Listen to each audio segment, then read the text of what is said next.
ಪ್ರತಿಜ್ಞೆಯನ್ನು ಕೈದು ಬಂದಿದ್ದೇನೆ. ಪ್ರತಿಜ್ಞೆ ಮಾಡಿದವರು 1000 ಮಂದಿ ಇದ್ದಾರೆ. ಉಳಿಸಿ ಅದನ್ನು ಸಾಯದೆ ಬದುಕಿಸಿದವರೆಷ್ಟು ಸಾಧಿಸುವುದಕ್ಕಾಗಿಯೇ ಬಂದಿದ್ದೇನೆ.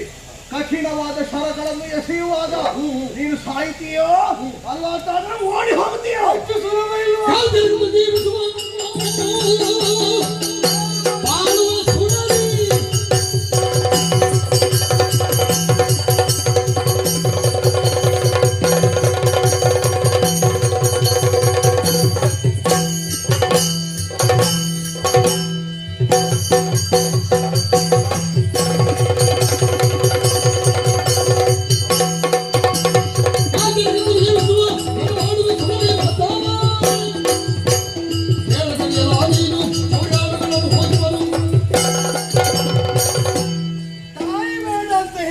ಮಾಡುವ ಮಕ್ಕಳು ನೀವು.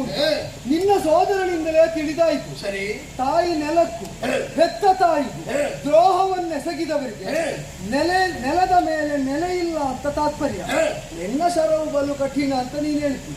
ಈ ಪ್ರಪಂಚದಲ್ಲಿ ಅಸಾಮಾನ್ಯ ಶರಸಿದ್ಧಿಯನ್ನು ಹೊಂದಿದ ಮೇಧಾವಿಗಳಾದ ಕ್ಷತ್ರಿಯರ ಸಾರಲ್ಲಿ ವಿಶ್ವಾಮಿತ್ರನನ್ನು ಮೀರಿಸುವವರು ಇಲ್ಲಿಯ ತನಕ ಹುಟ್ಟಿ ಬರಲಿಲ್ಲ. ಸರಿ, ಅವರು ಹೊಂದಿದ್ದನ್ನು ಸಮಗ್ರವಾಗಿ ಧಾರೆ ಎರೆದು ಬತ್ತಳಿಕೆಯಲ್ಲಿ ತುಂಬಿಸಿದ್ದಾರೆ. ಅದನ್ನು ಮೀರುವಲ್ಲಿ ನೀನಲ್ಲ, ನಿನ್ನ ಸಮಗ್ರ ರಾಕ್ಷಸ ಪಾಳೆಯ ಒಟ್ಟಾಗಿ 1000 ವರ್ಷ ತಪಸ್ಸು ಮಾಡಿ ವರ ಪಡೆದು ಬಂದರೂ ಅಸಾಧ್ಯ. ಇಲ್ಲಿಯ ತನಕ ನಿರೂಪಿಸಿದ್ದೇನೆ. ನಿದ್ರೆಯಲ್ಲಿದ್ದರಿಂದ ನಿನಗದು ಗೊತ್ತಾಗದಿದ್ರೆ ಎಚ್ಚೆತ್ತ ನಿನ್ನನ್ನು ಕಡಿದು ಬದುಕಿ ಎಚ್ಚರದಲ್ಲಿರುವವರಿಗೆ ಪಾಠ ಒತ್ತಡಿಕೆಯನ್ನು ಬರಿದಾಗಿಸಿ ನಿನ್ನನ್ನು ಕೆಡಹುತ್ತಾನೆ.